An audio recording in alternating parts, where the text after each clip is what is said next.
आज मैं आपको एक बहुत ही मजेदार कहानी सुनाने जा रही हूँ। राजा विक्रमादित्य बूढ़े हो गए थे तथा अपने योग बल से उन्होंने ये भी जान लिया था कि उनका अंत कब और काफी निकट है। वे राजकाज और धर्मकाज दोनों में अपने आप को लगाए रहते थे। उन्होंने वन में भी एक साधना के लिए आवास बना रखा था। एक दिन उसी आवास में एक रात के उन्हें एक अलौकिक प्रकाश कहीं दूर से आता हुआ मालूम पड़ा।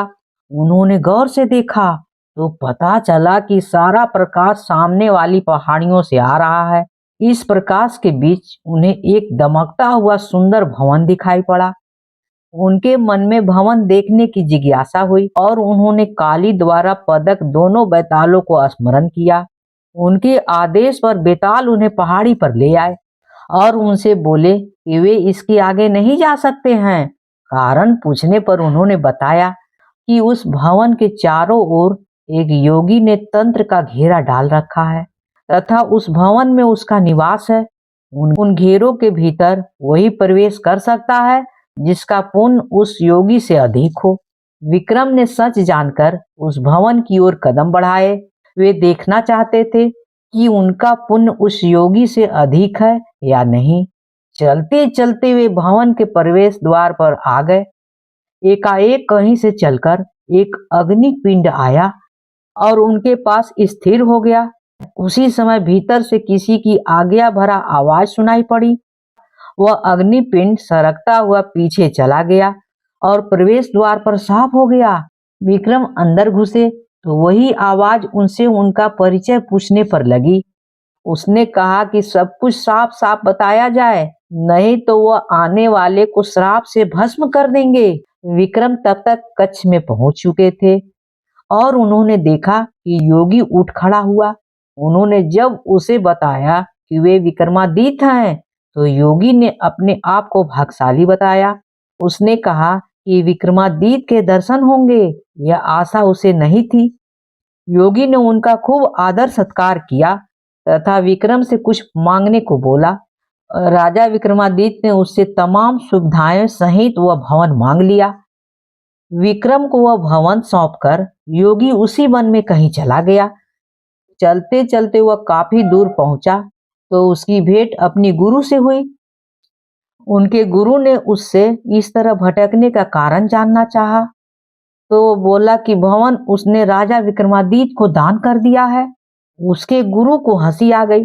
उसने कहा कि इस पृथ्वी के सर्वश्रेष्ठ दानवीर को वह क्या दान करेगा, और उसने उससे विक्रमादित्य के पास जाकर ब्राह्मण के रूप में अपना भवन फिर से मांग लेने को कहा। वह वेश बदलकर उसी कुटिया में विक्रम से मिला जिसमें वह साधना करते थे। उससे रहने की जगह की याचना की। विक्रम ने उससे अपनी इच्छित जगह मांगने को कहा तो उसने वह भवन मांगा। विक्रम ने मुस्कुराते हुए कहा कि वह भवन ज्यों का त्यों छोड़कर वे उसी जगह आ गए थे। उन्होंने बस उनकी परीक्षा लेने के लिए उससे वह भवन मांग लिया था। इस कथा के बाद 21वीं पोतली ने अपनी कथा खत्म की।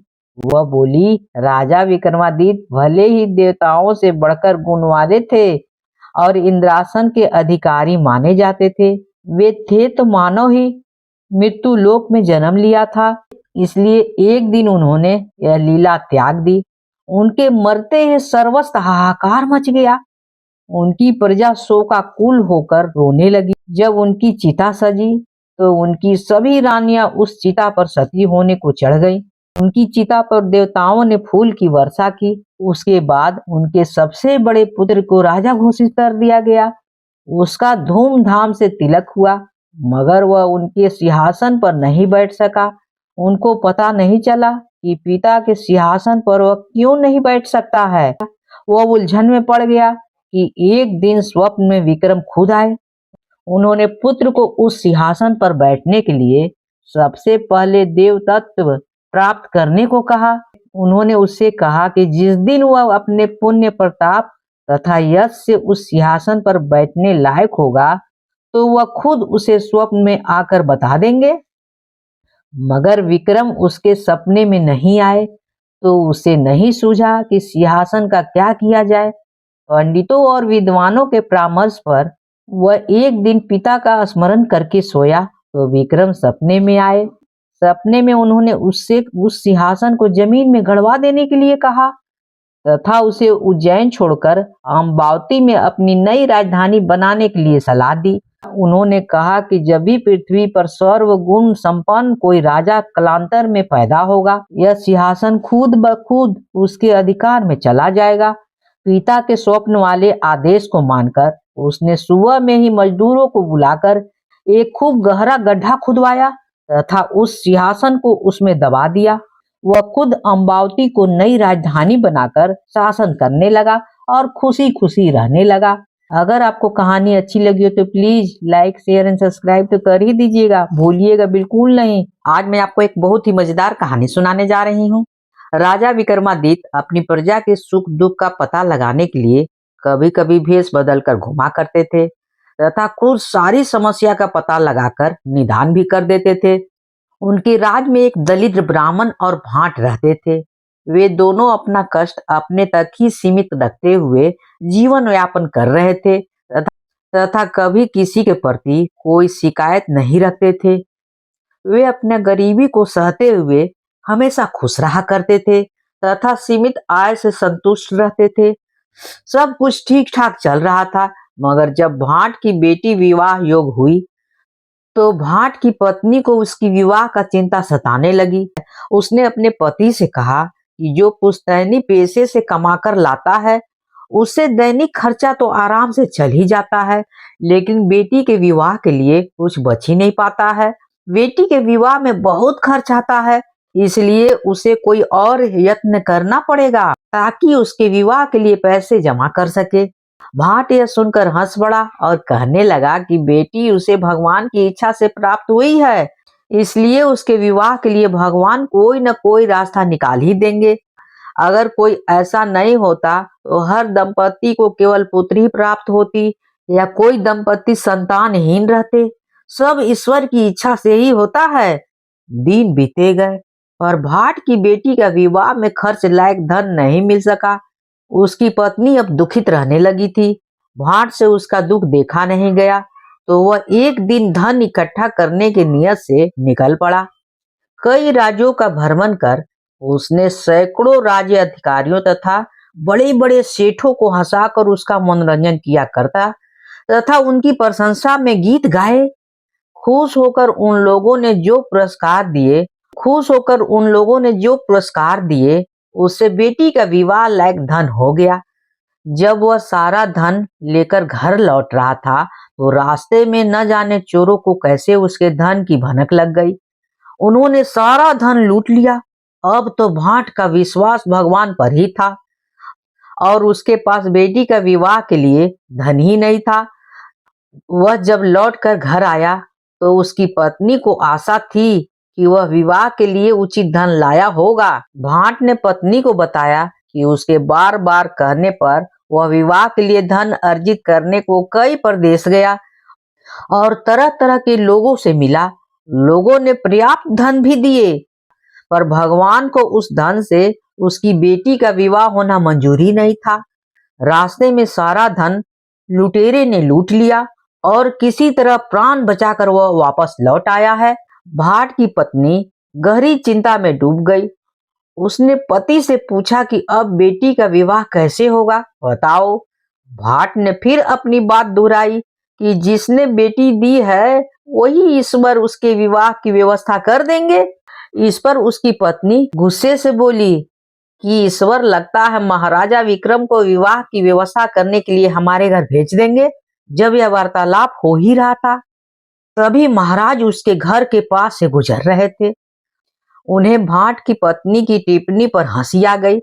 दूसरी तरफ ब्राह्मण अपनी आजीविका के लिए पुश्तैनी पेशा अपनाकर जैसे तैसे गुजर बसर कर रहा था। वह पूजा पाठ करवाकर जो कुछ भी दक्षिणा के रूप में प्राप्त करता उसी से आदर पूर्वक निर्वाह कर रहा था। ब्राह्मणी को भी तब तक सामान्य सब कुछ दिख रहा था जब तक कि उसकी बेटी विवाह योग नहीं हुई थी। बेटी के विवाह की चिंता जब सताने लगी तो उसने ब्राह्मण को कुछ धन जमा करने को कहा, मगर ब्राह्मण चाह कर भी नहीं कर पाया। पत्नी के बार बार याद दिलाने पर उसने अपने यजमानों को घुमा फिरा कर कहा भी, मगर किसी यजमान ने उसकी बात को गंभीरता पूर्वक नहीं लिया।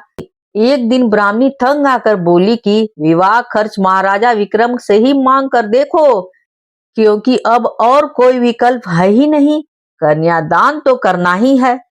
ब्राह्मण ने कहा कि वह महाराज के पास जरूर जाएगा, महाराज धन दान करेंगे तो सारी व्यवस्था हो जाएगी। उसकी भी पत्नी के साथ पूरी बातचीत विक्रम ने सुन ली, क्योंकि उसी समय उसके घर के पास से गुजर रहे थे। सुबह में उन्होंने सिपाहियों को भेजा और भाट तथा ब्राह्मण दोनों को दरबार में बुलाया। विक्रमादित्य ने अपने हाथों से भाट को 10 लाख स्वर्ण मुद्राएं दान किए, फिर ब्राह्मण को राजकोष से कुछ 100 मुद्राएं दिलवा दी। वे दोनों अति प्रसन्न होकर वहां से विदा हो गए। जब वे चले गए तो एक दरबारी ने महाराज से कुछ कहने की अनुमति मांगी। उसने जिज्ञासा की कि भाट और ब्राह्मण दोनों कन्यादान के लिए धन चाहते थे, तो महाराज ने पक्षपात क्यों किया? भाट को 10 लाख और ब्राह्मण को 100 स्वर्ण मुद्राएं क्यों दी? विक्रम ने जवाब दिया कि भाट धन के लिए उसके आश्रय पर नहीं बैठा हुआ था, वह ईश्वर से आस लगाए बैठा था। ईश्वर लोगों को कुछ भी दे सकते हैं, इसलिए उन्होंने उसे ईश्वर का प्रतिनिधि बनाकर दान दिया। जबकि ब्राह्मण कुल वंश का होते हुए भी ईश्वर से पूरी आस्था नहीं रखता था, वह उससे सहायता की अपेक्षा रखता था। राजा भी आम मनुष्य है, ईश्वर का स्थान नहीं ले सकता। उन्होंने उसे उतना ही धन दिया जितने में विवाह अच्छी तरह से संपन्न हो जाए। राजा का ऐसा उत्तर सुनकर दरबारी ने मन ही मन उनकी प्रशंसा की तथा चुपचाप हो गया। अगर कहानी अच्छी लगी हो तो please like share and subscribe तो कर ही दीजिएगा, भूलिएगा बिल्कुल नहीं। आज मैं आपको एक बहुत ही मजेदार कहानी सुनाने जा रही हूँ। मिथिलावती नाम की एक नगरी थी, उसमें गुणदीप नाम का एक राजा राज करता था। उसकी सेवा करने के लिए दूर देश से एक राजकुमार आया। वह बराबर कोशिश करता रहा, लेकिन राजा से उसकी भेंट न हुई। जो कुछ वह अपने साथ लाया था वह भी सब खत्म हो गया। एक दिन राजा शिकार खेलने चला गया, राजकुमार भी साथ हो लिया। चलते चलते राजा एक वन में पहुंचा। वहां उसके नौकर चाकर बिछुड़ गए। राजा के साथ अकेला वह राजकुमार रह गया। उसने राजा को रोका। राजा ने उसकी ओर देखा तो पूछा, तू इतना कमजोर क्यों हो रहा है? तुम कौन हो? उसने कहा, इसमें मेरे कर्म का दोष है। मैं जिस राजा के पास रहता हूँ वो हजारों को पालता है, पर उसकी निगाहें मेरी ओर नहीं जाती है।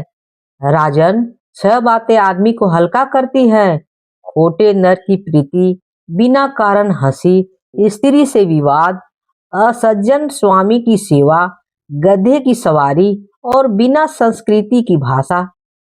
और हे राजा, ये 5 चीजें आदमी के पैदा होते ही विधाता ने उसके भाग में लिख देते हैं: आयु, कर्म, धन, विद्या और यश। राजन, जब तक आदमी का पुण्य हृदय रहता है तब तक उसके बहुत से दास रहते हैं। जब पुण्य घट जाता है तो भाई भी बैरी हो जाता है। पर एक बात है, स्वामी की सेवा अकारत नहीं जाती है, कभी न कभी फल मिल ही जाता है। यह सुनकर राजा के मन पर उसका बड़ा असर हुआ।